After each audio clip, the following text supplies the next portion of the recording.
Good evening बच्चों, आप सभी लोगों को YouTube चैनल पे सृष्टि द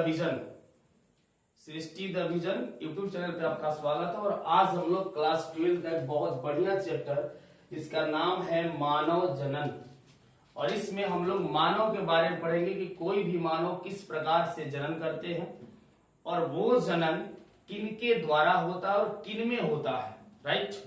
और हम लोग इस चैप्टर को पढ़ेंगे क्योंकि न्यू एडिशन के अनुसार जो हमारी एनसीईआरटी थी वो था चैप्टर नंबर 2 और जो ओल्ड एडिशन था वो हमारा है चैप्टर नंबर 3।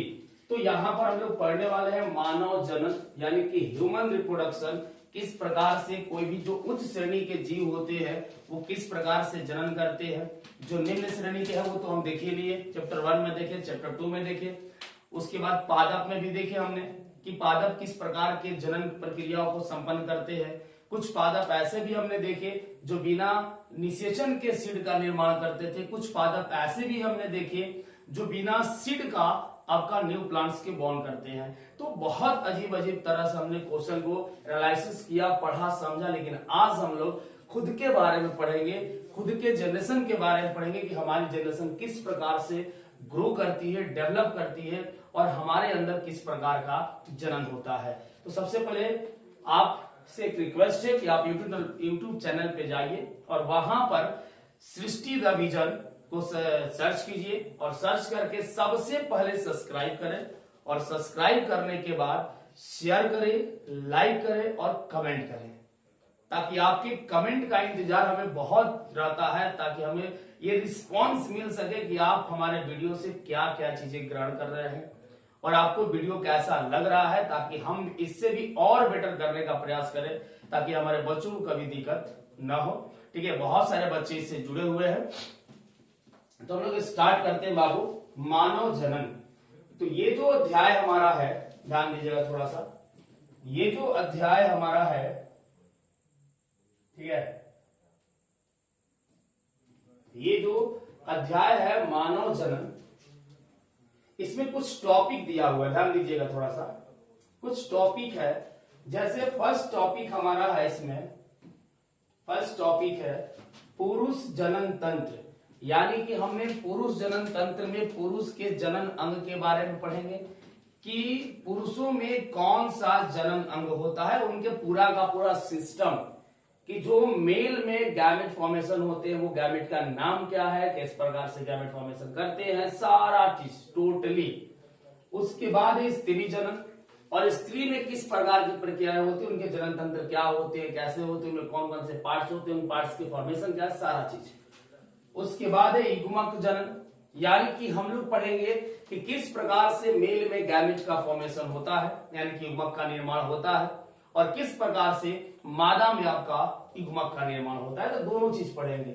उसके बाद हमारा है आर्तव चक्र, जिसको अंग्रेजी में हम लोग मेंस्ट्रुअल साइकिल बोलते हैं, जो कि 28 दिन का होता है। और माता, इससे जो फीमेल हमारी होती है, मादा जो होती है, इससे पीड़ित रहती है, ठीक है। और कहीं ना कहीं इसके 14वें दिन पर हमारा अंड का निर्माण होता है।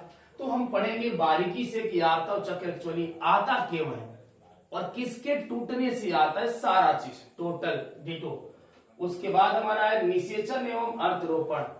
निषेचन एवं अंतरोपण, इसका मतलब ये है बाबू कि कोई भी जीव के जो गैमेट है, जैसे मान लो male gamete, female gamete are fuse to each other, यानी कि जब उनके गैमेट, जब उनके युग्मक एक दूसरे से संलयन करते हैं, मिलते हैं, तो उसे कहा जाता है क्या, निषेचन। क्या कहते हैं बाबू, निषेचन। और अंतरोपण को हम क्या कहते हैं, इम्प्लांटेशन। अब ये बताओ कि अगर मान लो कोई भी चीज बना लेते हैं तो कहीं ना कहीं उसको ऐड करते हैं, चिपकाते हैं, तो वही होता है कि अगर हमारा फ्यूजन हो गया, निषेचन हो गया, तो इगुमेनस बना तो उसका क्या होगा, अंतरोपण होगा।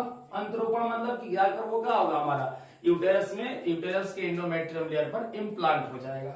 उसके बाद सगर्भता एवं भ्रूण परिवर्तन, जब उनके यूटेरस में इम्प्लांट होता है हमारा एम्ब्रियो, तो उसे हम क्या कहते हैं, सगर्भता, यानी कि इस स्थिति में मादा जो होती है गर्भ को धारण कर लेती है, ठीक है। मादा जो होती है क्या करती है, गर्भ को धारण कर लेती है, और साथ ही साथ उनमें भ्रूण का धीरे धीरे धीरे धीरे धीरे धीरे परिवर्तन होने स्टार्ट हो जाता है। और लास्ट में आता है प्रसव। प्रसव का मतलब प्रेगनेंसी, डिलीवरी, ठीक है। यानी कि यहाँ पर सॉरी प्रसव का मतलब आपका डिलीवरी होता है। यहाँ पर जब हुआ टोटली बना, यहाँ पर बेबी का फॉर्मेशन हो गया, तब यहाँ से क्या होगा, बेबी बाहर आएगी।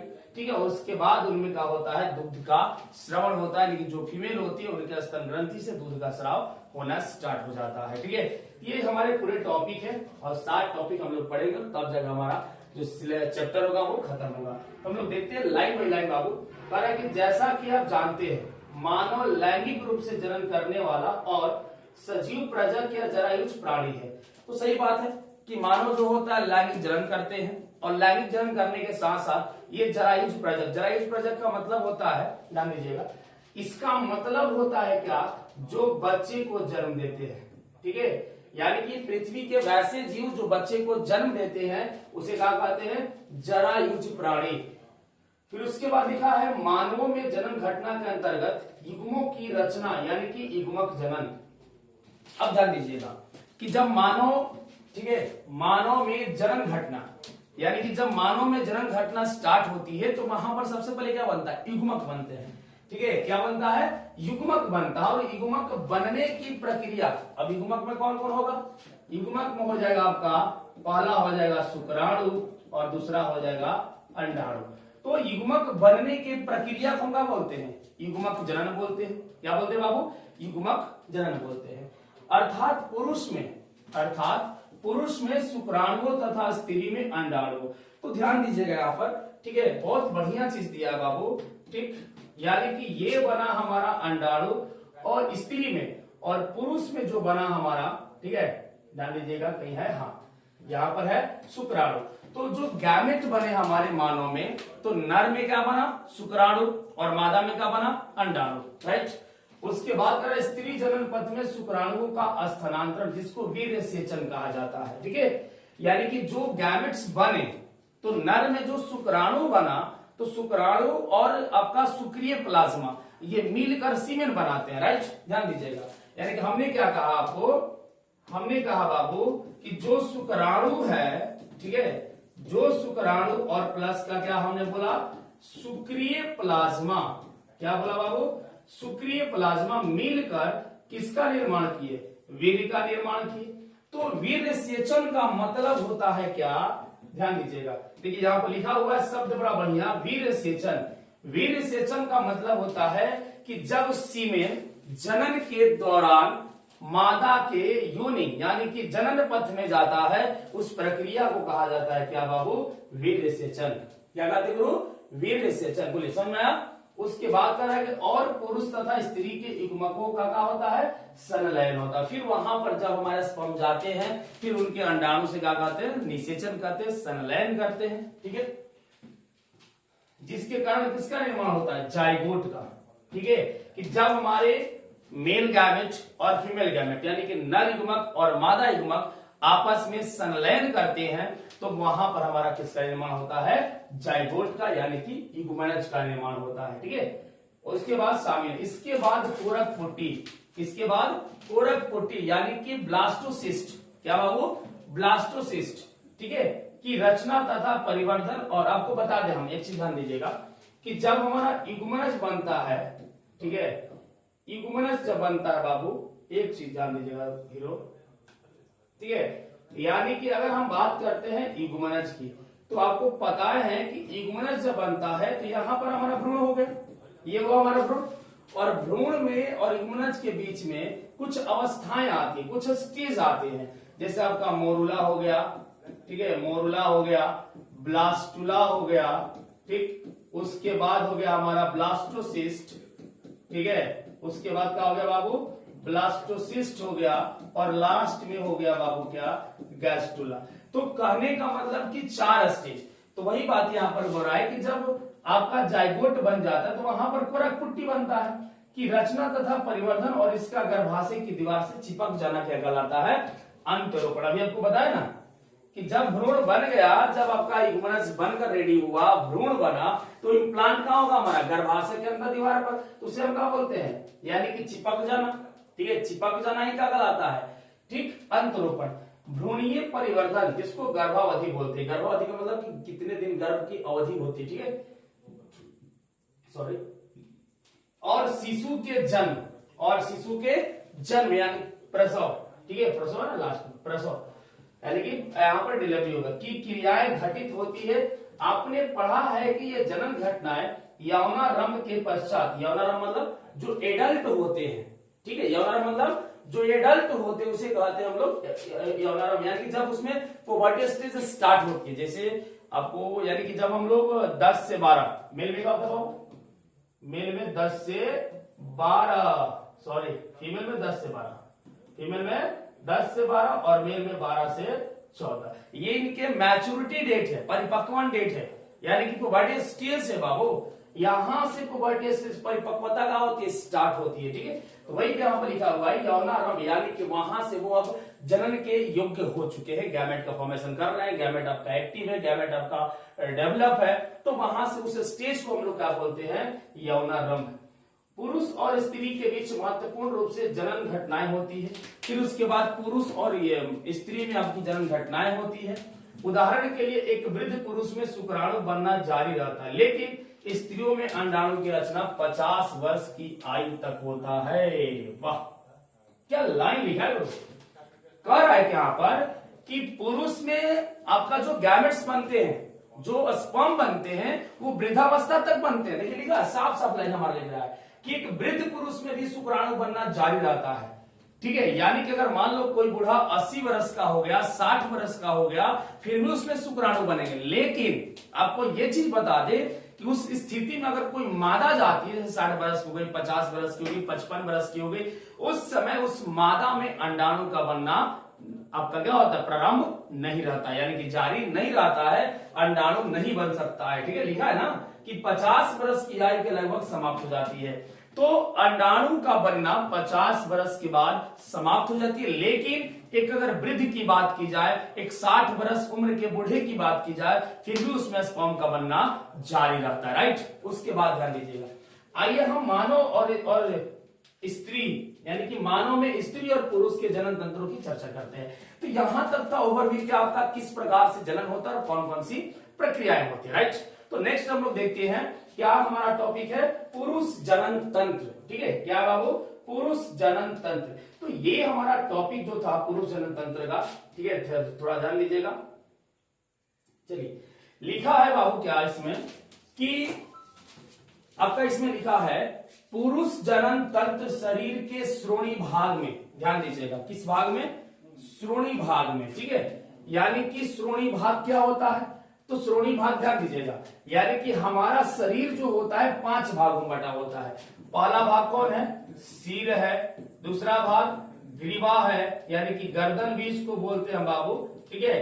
तीसरा भाग वक्षीय भाग है, जिसको हम लोग क्या बोलते हैं, वर्टेक्स, सॉरी वक्षीय भाग, ठीक है, वक्षीय भाग। उसके बाद हमारा उदर होता है और उसके बाद हमारा होता है क्या, श्रोणी, ठीक है, यानी कि सिर, ग्रीवा, वक्षीय भाग और उदर और अवकाश श्रोणी, ठीक। तो इस तरह से 5 भाग होते हैं और यहाँ पर श्रोणी में क्या होती है, हमारी जनन तंत्र पाए जाते हैं, चाहे वो मादा जनन तंत्र हो चाहे आपका नर जनन तंत्र हो। तो ये लिख रहा है पुरुष जनन तंत्र शरीर के किस भाग में मिलता है, श्रोणी क्षेत्र में। किस भाग में बाबू, श्रोणी क्षेत्र में मिलता है। उसके बाद यानी कि इसको इंग्लिश में क्या बोलते हैं, पेल्विक रीजन बोला जाता है, ठीक है, में अवस्थित होता है। इसके अंतर्गत एक जोड़ा वृषण, सहायक नली और सहायक ग्रंथि। तो ध्यान दीजिएगा, एक जोड़ा वृषण का मतलब कि 1 pair testes are found in male reproductive system and उसके बाद हमारा होता है सेसरी डक्ट, उसके बाद होता है सेसरी ग्लैंड। तो ये है हमारा क्या, एक चीज ध्यान दीजिए, ठीक है। तो यहां से स्टार्ट होता है हमारा पुरुष जनन तंत्र, तो उसके बाद है ये, ध्यान दीजिएगा, ठीक। अब ध्यान देना, हो गया सहायक नलिका हो गया, ठीक। अब यहां देखना, चलो यहां से स्टार्ट करते हैं। तो क्या क्या इसमें है आपका, एक जोड़ी वृषण है, सहायक नलिका है और उसके बाद सहायक ग्रंथि है।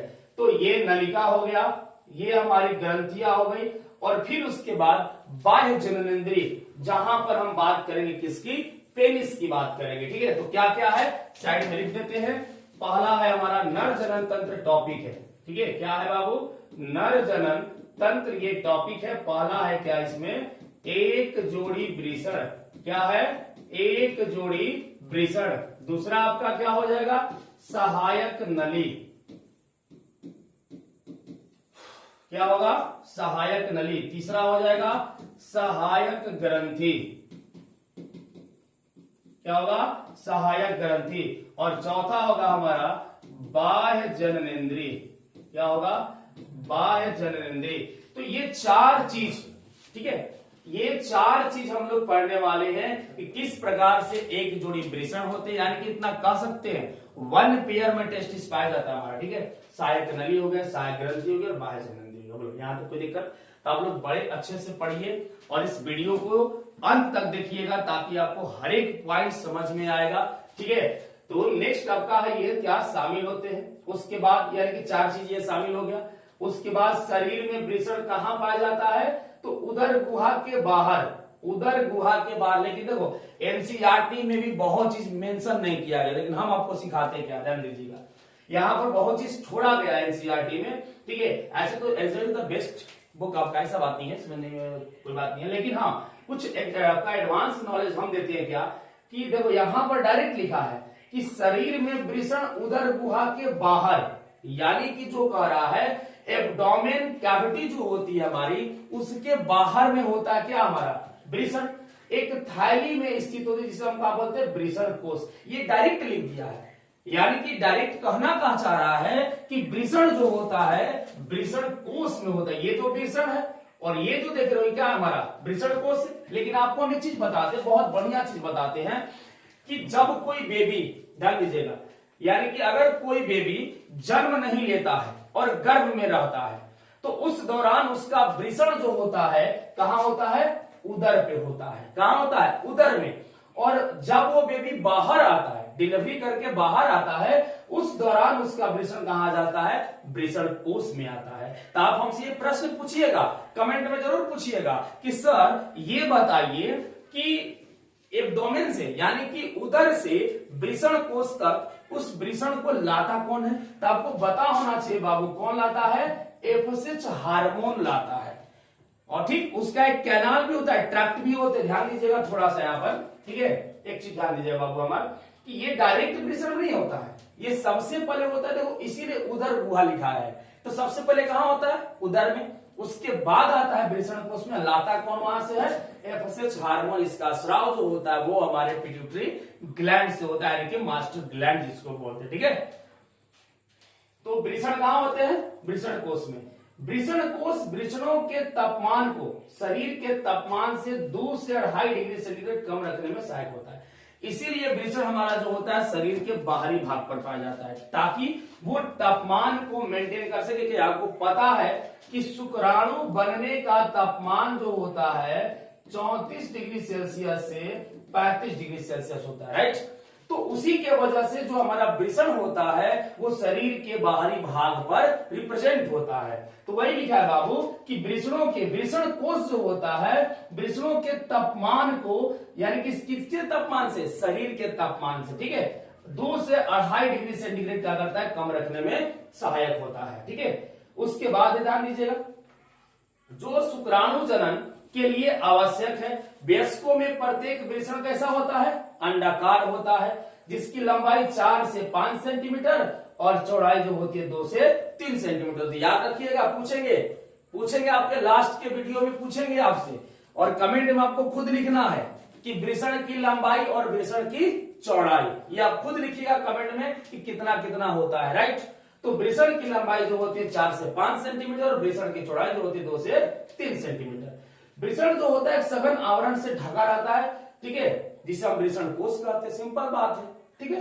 प्रत्येक वृषण में लगभग 250 कक्ष होते हैं। कक्ष को हम लोग वृषण पालिका बोलते हैं, ठीक है, जिन्हें हम क्या बोलते हैं, वृषण पालिका, यानी कि टेस्टिकुलर लोब्यूल्स। तो याद रखना पूरे वृषण में, ये जो वृषण देख रहे हैं आप लोग, इसमें 200 से 250 वृषण पालिका होती है, राइट। प्रत्येक वृषण पालिका के अंदर 1 से लेकर 3 अति कुंडलित शुक्रजन नलिका होती है, ठीक है। क्या होती है बाबू, अति केंद्रित शुक्रजन नलिका होती है, राइट। नेक्स्ट देखिए यहां पर, चलिए, तो ये आपका क्या है, शुक्रजन नलिका है, ध्यान दीजिएगा थोड़ा सा, ठीक है। जिसको हम लोग सेमनीफेरस टेबल्स बोलते हैं। क्या बोलते हैं बाबू? सेमनीफेरस टेबल्स बोलते हैं, जिनमें शुक्राणु पैदा किए जाते हैं, यानी कि जिनमें शुक्राणु का क्या होता है? निर्माण होता है। और आपको बता दे, इस शुक्राणु का निर्माण जो होता है किससे होता है? नर जर्म कोशिका से होता है।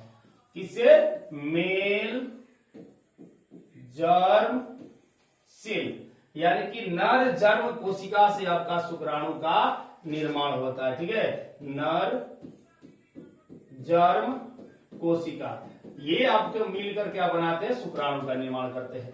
प्रत्येक शुक्रजन नलिका का भीतरी भाग दो प्रकार की कोशिकाओं से स्तरित होती है। जैसे आपका एक नर जर्म कोशिका होता है और एक आपका सर्टोली सेल होता है। दो चीज होता है, एक नर जर्म कोशिका, नर जर्म कोशिका, और दूसरा होता है आपका सर्टोली सेल। नर जर्म कोशिकाएं अर्धसूत्री विभाजन करके फलस्वरूप शुक्राणुओं का निर्माण करते हैं। अब एक चीज ध्यान देना बाबू हमारा, कि नर जर्म कोशिका में कौन सा विभाजन होता है कि शुक्राणु का निर्माण होता है? तो अर्धसूत्री कोशिका विभाजन। यानी कि इससे पता ये चलता है कि नर जर्म कोशिका जो होता है कैसा होता है? हमारा द्विगुणित होता है। कैसा होता है? द्विगुणित होता है, तब तो उसमें मियोसिस सेल डिवीजन आया। ठीक है, उसके बाद ध्यान दीजिएगा नेक्स्ट, फलस्वरूप शुक्राणुओं का निर्माण करते हैं, जबकि सर्टोली कोशिकाएं जर्म कोशिकाओं को पोषण प्रदान करती है। और सर्टोली कोशिका जो होती है जर्म कोशिका क्या करती है? पोषण प्रदान करती है। और जर्म कोशिका जो होती है क्या करती है? शुक्राणु का निर्माण करती है। राइट। शुक्रजन नलिकाओं के बाहरी क्षेत्र को अंतराली अवकाश या इंटरसेक्शनल स्पेस कहा जाता है। इसमें छोटी छोटी रुधिर वाहिकाएं अंतराली कोशिका या लीडिंग सेल होती है। और लीडिंग सेल जो होते हैं, जिसको हम एंड्रोजन नामक वृषण हार्मोन संश्लेषण सवाल करती है, यहाँ पर कुछ अन्य कोशिकाएं भी होती है। ठीक है, जो प्रतिरक्षात्मक कार्य करने में सक्षम होती है। तो लीडिंग सेल और आपका एलएच हार्मोन मिलकर मेल हार्मोन का क्या करता है? निर्माण करता है। उसके बाद है पुरुष लिंग सहायक नलिकाओं के अंतर्गत वृषण जालिकाएं, यानी जिसको रेडिटेस्टिस बोलते हैं, शुक्रवाहिका जिसको वास डिफरेंशिया बोला जाता है, अधिवृषण जिसको एपिडिडाइमिस बोला जाता है, और शुक्रवाहक जिसको वास डिफरेंशिया बोला जाता है। तो ये चार प्रकार के क्या हमारे हैं? आपका सहायक नली होता है। ठीक है, क्या होता है बाबू? सहायक नली होता है। राइट। तो ये डायग्राम जो देख रहे हैं आप लोग, ये डायग्राम जो हमारा है नर जनन तंत्र का डायग्राम है। राइट। तो उसके बाद हम लोग, ठीक है, ये आपका डायग्राम हम लोग देख लेंगे। लिखा है शुक्रजन नलिकाओं के आरेखीय कार्य का निर्देश। ये हो गया हमारा सर्टोली सेल, आप जो देख रहे हैं ये शुक्राणु का निर्माण हो रहा है, ध्यान दीजिएगा थोड़ा सा। ठीक है, ये हो गया हमारा शुक्राणु का निर्माण, ये हो गया शुक्राणु, ये सारे के सारे जो सेल है ये पूरा शुक्राणु बन रहा था गर्दा कबार के। यहाँ भी शुक्राणु शुक्राणु शुक्राणु, जो जो रेड से किया सब के सब शुक्राणु है। ठीक है, उसके बाद शुक्राणु जन स्पर्मेटोगोनिया, ये हो गया हमारे सेल जो पड़े हुए हैं। अंतराली कोशिका, ये वाला जो है रेड कलर का दिखाई दे रहा है ना, ये सब के सब अंतराली कोशिका हमारे हैं। तो सर्टोली सेल जो होता है आपका, वो आपको न्यूट्रिशन प्रोवाइड कराता है किसको? नर जर्म कोशिका को। ठीक है, तो हम लोग इसके आगे अभी मिलेंगे। ठीक है, आज इतना ही, और आज इतना ही, और इसके हम नेक्स्ट वीडियो में आपको लेकर आएंगे सहायक ग्रंथि के बारे में, किस प्रकार के सहायक ग्रंथि। लेकिन हाँ, इस वीडियो को आप लोग लगातार देखते रहिए और इससे हर एक पॉइंट हर एक बात सीखते रहिए। और अगर इससे कहीं से भी आपको ज्यादा नॉलेज लेना है तो सबसे पहले यूट्यूब पे जाइए और यूट्यूब पे जाकर सृष्टि द विजन को सर्च कीजिए। सर्च करके सब्सक्राइब करें, लाइक करें, कमेंट करें और शेयर करना ना भूलें, क्योंकि आपका भला होगा तो अपने दोस्तों को भला कीजिए, उनका भला होगा तो अपने दोस्तों को भला करेंगे। इससे आपका भी ज्ञान बढ़ेगा और हमारा भी एक तरह का बच्चों से लगाव होगा कि हमें भी एक सुनहरा मौका दीजिएगा कि हम आपको कुछ दे सकें। ठीक है, ये मेरे लिए सौभाग्य की बात होगी कि आप हमसे जुड़े। ठीक, कोई दिक्कत? हम लोग मिलते हैं नेक्स्ट वीडियो में, तब तक के लिए बाबू धन्यवाद। जय श्री राम, जय हिंद।